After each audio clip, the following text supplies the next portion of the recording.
Prime Minister Lee Hsien Loong says residence committees or RCs must adjust to changing needs and norms to continue their mission of engaging residents.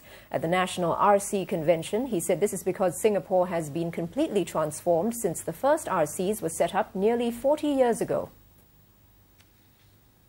Residence committees were set up in 1977, a time when many Singaporeans had just moved out of the kampongs into new HDB estates.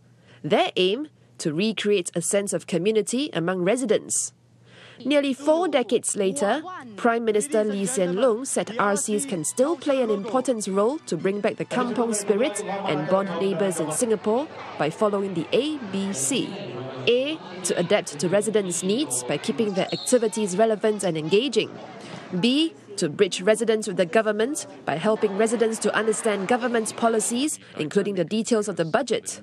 I know that on the ground, not everybody understands what is in the budget. So the RCs can help by communicating with them, not just a broad approach, what we're trying to do in simple terms to residents, but also specifically what the residents need to know. How they can apply for the programs, how they can take advantage so that our assistance can actually reach the groups and they can know that we are helping them and they're not alone. And C. To connect residents with one another, tackling community issues like littering or distributing N95 masks during the haze. To build strong RCs, Mr. Lee said good and dedicated people are needed, and the government will put in the resources and training to help volunteers and managers do a better job.